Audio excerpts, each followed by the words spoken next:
ഏതൊരച്ഛനും സ്വന്തം മകന് വേണ്ടി ചെയ്യുന്നത് ജോ ബൈഡനും ചെയ്തിട്ടുള്ളൂ. പിന്നെ ഇവന്മാരൊക്കെ എന്തിനാണ് ഇയാളെ ഇങ്ങനെ കുറ്റം പറയുന്നത് എന്നാണ് എല്ലാവരും ഇപ്പോൾ ആലോചിക്കുന്നത്. അപ്പം അതിന് നമുക്ക് ആദ്യം ഹണ്ടർ ബൈഡന്റെ ലാപ്ടോപ്പ് കോൺസ്പിറസി എന്ന് പറഞ്ഞിട്ടൊരു സംഭവം ഉണ്ട്, അതൊന്ന് മനസ്സിലാക്കണം. ഹണ്ടർ ബൈഡൻ എന്നുള്ളത് ജോ ബൈഡൻ ഉണ്ടല്ലോ, മുൻ നമ്മുടെ അമേരിക്കൻ പ്രസിഡന്റ്, പുള്ളിയുടെ മൂത്ത മകനാണ്. ഹണ്ടർ ബൈഡൻ ഓൾറെഡി കുറെ പ്രശ്നങ്ങളൊക്കെ ഉണ്ട്, ഡ്രഗ് അഡിക്റ്റ് ആണ്, അങ്ങനെയൊക്കെ അതൊക്കെ എല്ലാവർക്കും പബ്ലിക് നോളേജ് ആണ്.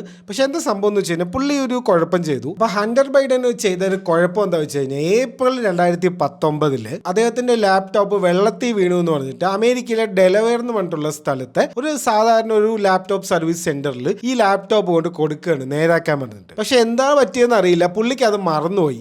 പിന്നെ അത് പുള്ളി മേടിക്കാനോ ഒന്നും പോയിട്ടേ ഇല്ല. അപ്പൊ ഈ ലാപ്ടോപ്പ് സർവീസ് ചെയ്യുന്ന ആളെന്ത് വിചാരിച്ച്, മുൻ വൈസ് പ്രസിഡന്റിന്റെ, അതായത് ഒബാമ പ്രസിഡന്റ് ആയിരിക്കുമ്പോൾ ജോ ബൈഡൻ വൈസ് പ്രസിഡന്റ് ആണ്, അപ്പോൾ മുൻ വൈസ് പ്രസിഡന്റിന്റെ മകന്റെ ലാപ്ടോപ്പാണ്, അപ്പൊ എന്തെങ്കിലുമൊക്കെ ഉണ്ടാവുമല്ലോ എന്നുണ്ട് പുള്ളി ഡാറ്റ മൊത്തം അങ്ങോട്ട് എടുത്തു. എന്നിട്ട് ആ ഡാറ്റ മൊത്തം FBI കൈമാറി എന്നൊക്കെയാണ് ഒഫീഷ്യൽ രേഖകൾ പറയുന്നത്. സംഭവം എന്താ വെച്ച് കഴിഞ്ഞാൽ അമേരിക്കൻ പ്രസിഡന്റ് ഇലക്ഷൻ, അതായത് 2020 ഇലക്ഷൻ ഉണ്ടല്ലോ, അതിന്റെ 4 മാസം മുന്നേ ഒക്ടോബർ 2020 ന്യൂയോർക്ക് പോസ്റ്റ് ഒരു വാർത്ത അങ്ങോട്ട് വിടുകയാണ്, ഹണ്ടർ ബൈഡന്റെ ലാപ്ടോപ്പ് ലീക്കായി, ഇതിലുള്ള സംഭവങ്ങളൊക്കെ ഒന്ന് എല്ലാവരും കാണണം എന്ന് പറഞ്ഞിട്ട്. അത്രയ്ക്ക് ഉണ്ടായിരുന്നു സംഭവങ്ങൾ. അതായത് ഫുള്ള് ഇയാള് വേറെ പ്രോസ്റ്റിറ്റ്യൂട്ട്സിന്റെ കൂടെ പോയ സെക്സ് ടേപ്സും, ഇയാള് ഡ്രഗ് യൂസ് ചെയ്യുന്നത്, ഇയാള് ഓൾറെഡി എല്ലാവർക്കും അറിയാം ഇയാൾ ഡ്രഗ് അഡിക്റ്റ് ആണ്, ഇങ്ങനെ കുറെ പ്രശ്നങ്ങൾ ഉണ്ടെന്ന്. പക്ഷെ അതൊന്നുമല്ല, ഇയാൾ കൊക്കേനെ വലിക്കുന്നതും ക്രാക്ക് കൊക്കേൻ യൂസ് ചെയ്യുന്നതും അങ്ങനെ മെത്തടിക്കുന്നതും അങ്ങനെ ഒരു ലോഡ് ഫോട്ടോസും വീഡിയോസും ലീക്കായി. ഇല്ലീഗലായിട്ടുള്ള ഗൺസ് പിടിച്ച് നിൽക്കുന്ന ഫോട്ടോസ് അങ്ങനെ ഒരുപാട് ഉണ്ട് ഇതിൽ,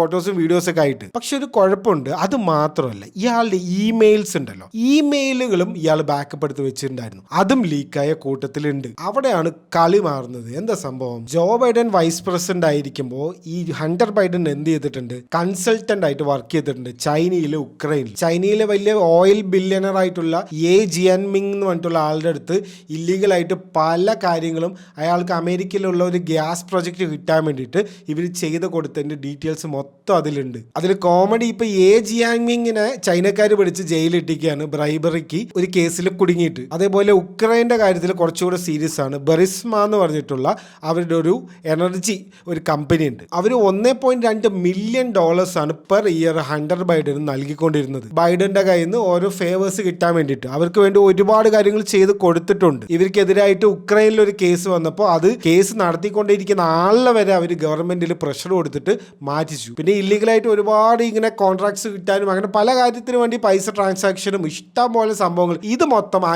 ഇമെയിൽസിലുണ്ട്. പക്ഷെ ഈ ഇമെയിലും ഈ ഡാറ്റയൊക്കെ പുറത്ത് വിട്ട ആ ഒരു സമയമാണ് ഇവർക്കൊരു പടി വാളിപ്പോയത്. എന്താ സംഭവം, എല്ലാവർക്കും ഒരു സംശയമായി. അതായത് ഇനി 4 മാസം ഇലക്ഷൻ ഉള്ളൂ, എല്ലാവർക്കും ട്രംപിനെ കൊണ്ട് മതിയായിരിക്കുന്ന സമയമായിരുന്നത്. ട്രംപിന്റെ ഒരു ടേം കഴിഞ്ഞു, 2ാമത്തെ ടേമിന് പുള്ളി മത്സരിക്കുകയാണ്. ആ ടൈമിങ് ഒരു ശരിയല്ലാത്തത് കൊണ്ട് എല്ലാവരും എന്ത് വിചാരിച്ചു, ഈ ഫേക്ക് ന്യൂസ് ആവാനും സാധ്യത, ഇലക്ഷൻ അട്ടിമറിക്കാൻ വേണ്ടിയിട്ട് അവസാന നിമിഷം എന്തോ ഒരു ഫേക്ക് ഒക്കെ അവിടെ നിന്ന് ഉണ്ടാക്കി കൊണ്ടുവന്നു എന്ന് CIA ആൾക്കാർ എല്ലാ സോഷ്യൽ മീഡിയാസിലും വേറെയുള്ള മീഡിയാസിനൊക്കെ ക്യാൻവാസ് ചെയ്ത് വിശ്വസിപ്പിച്ചു. ഇത് ഞാൻ പറഞ്ഞതല്ല, മാർക്ക് സക്കർബർഗ് തന്നെ വന്ന് പറഞ്ഞാണ്. CIA പ്രഷർ ചെയ്യിപ്പിച്ചിട്ടാണ് ഹണ്ടർ ബൈഡൻ ലാപ്ടോപ്പ് ഒരു മിസ്ഇൻഫർമേഷൻ ആണ്, ഇതൊരു ഫേക്ക് ന്യൂസ് ആണെന്ന് അവർക്ക് പറയേണ്ടി വന്നത്. CIA വരെ ട്രംപിനെ കൊണ്ട് മതിയായി നിൽക്കുന്ന സമയമായിരുന്നു. അപ്പൊ അവർക്ക് എങ്ങനെ ഇയാളൊന്ന് പോയി കിട്ടിയാൽ മതി എന്നുള്ള അവസ്ഥയിലാണ് അവരുണ്ടായിരുന്നത്. അപ്പൊ അവരും ആക്ച്വലി ബൈഡനെ സപ്പോർട്ട് ചെയ്തിട്ട് ഇങ്ങനെ ഒരു കാര്യം ചെയ്തിട്ടുണ്ടായിരുന്നു. അപ്പൊ നാട്ടിലുള്ള എല്ലാ മീഡിയാസും എല്ലാ സോഷ്യൽ മീഡിയയിലും എല്ലാം വരുന്നത് ഹണ്ടർ ബൈഡൻ ലാപ്ടോപ്പ് സ്റ്റോറി എന്ന് പറയുന്നത് ഫേക്ക് ആയിട്ടുള്ള ഒരു സംഭവമാണെന്നാണ്. അപ്പൊ എന്താ,